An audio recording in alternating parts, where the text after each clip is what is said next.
Tahun demi tahun berlalu, bumi semakin tua, populasi manusia pun semakin banyak, sehingga wilayah yang terjamah oleh manusia semakin banyak pula. Banyak wilayah yang dijadikan sebagai lahan untuk kepentingan manusia itu sendiri. Salah satunya, sering terjadi kebakaran hutan.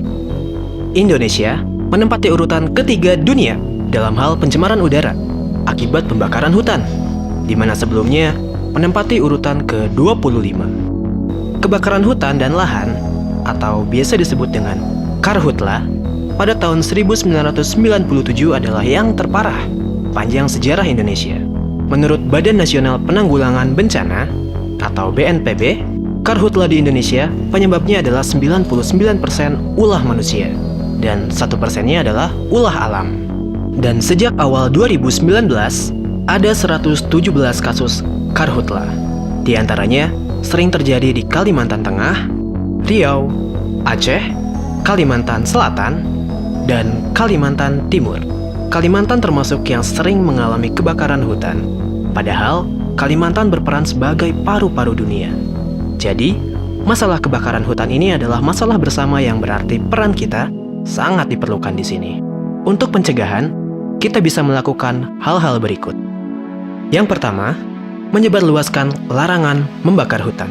Banyak bahaya yang ditimbulkan dengan membakar hutan, seperti merusak ekosistem, menimbulkan asap yang merusak kesehatan, berkurangnya sumber air bersih, dan menyebabkan bencana alam. Kemudian yang kedua, jangan membuka lahan perkebunan dengan cara membakar hutan. Yang ketiga, merencanakan penanggulangan bersama.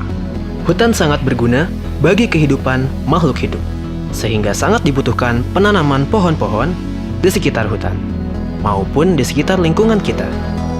Yang keempat, jangan membakar sampah di dekat hutan. Usahakan apabila ingin membakar sampah, lakukan dengan jarak 50 kaki dari bangunan dan 500 kaki dari hutan. Lalu pastikan api sudah padam setelah pembakaran. Yang kelima, jangan membuang benda-benda yang cepat memicu kebakaran, seperti korek api dan puntung rokok. Api akan cepat menyebar di lokasi yang rawan terbakar, seperti melalui rumput atau semak kering, apalagi ketika musim kemarau dan berangin. Yang keenam, kita bisa lebih peduli pada kebakaran hutan dan lahan. Apabila hutan sudah terbakar, kita semua yang akan mengalami dampaknya. Selamat sore Pak, mohon maaf mengganggu waktunya sebentar. Kami dari mahasiswa Hutan Khusus tahun 2017 ingin melakukan wawancara sedikit ke Bapak. Apa Bapak berkenan? Ya, saya berkenan. Sama sore. Gini Pak, kami kan ingin bertanya tentang kebakaran hutan dan lahan. Apakah Bapak sudah mengetahui itu apa kebakaran hutan dan lahan? Menurut Bapak, kebakaran hutan dan lahan itu sedikit tahu dan sedikit bisa mengenai apa arti kebakaran hutan dan lahan itu.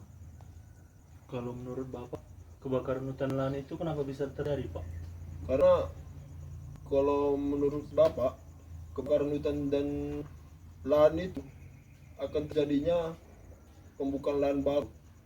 Yang satu, yang kedua akan membuka proyek-proyek untuk usaha di lahan tersebut. Apakah Bapak mengetahui Pak dampak akibat terjadi kebakaran hutan dan lahan tersebut? Ya, kalau menurut Bapak, kebakaran hutan dan lahan itu akibat atau penyebabnya kalau akan terjadi dampaknya akan terjadi, ya pertama akan terjadi longsor itu kecil-kecil, yang kedua polusi udara, yang ketiga bisa jadi tsunami atau banjir gitu. Kalau menurut Bapak, apa saja upaya yang dilakukan pemerintah dalam mengatasi kebakaran hutan lahan ini, Pak? Mudah-mudahan untuk pembakaran hutan dan lahan itu akan kena sanksi terhadap yang membakar tersebut, ataupun memberi hukuman sanksi tegas supaya mereka tidak membakar hutan lahan tersebut. Jadi kami di sini sudah bersama narasumber yang kedua ingin bertanya seputar tentang kebakaran hutan dan lahan. Jadi apakah Bapak mengetahui tentang kebakaran hutan dan lahan? ya saya tahu sedikit lah. Jadi menurut Bapak, kenapa terjadinya kebakaran hutan dan lahan tersebut? Ya mungkin kebakaran hutan itu terjadi karena mungkin pemerintah membuat proyek seperti itulah. Terus apakah itu memang murni karena alam atau karena pengusaha atau karena yang lain? Kalau menurut saya sih itu mungkin karena permainan-permainan seperti pengusaha, Karena ilegal gitu ya? ya, banyaknya ilegal lah yang kita ketahui. Terus menurut Bapak apa dampak dari kebakaran hutan dan lahan tersebut? Ya, dampaknya mungkin seperti polusi udara, tanah longsor, banjir dan lain-lain lah, masih banyak yang lainnya juga bencana alam kan. Terus menurut Bapak apa saja upaya pemerintah dalam mencegah dan menanggulangi kebakaran hutan dan Nah tersebut? ini poin pentingnya kan. Saya mengecam keras pemerintah itu membuat hukuman sangat berat untuk para seperti pembakaran hutan, ngapain lahan itu kan. Seperti itulah hukuman keras lah, kuat lah yang pantas gitu memang. Itu biasa. Sanksi tegas ya, seperti gitulah. Terima kasih Pak. Oke.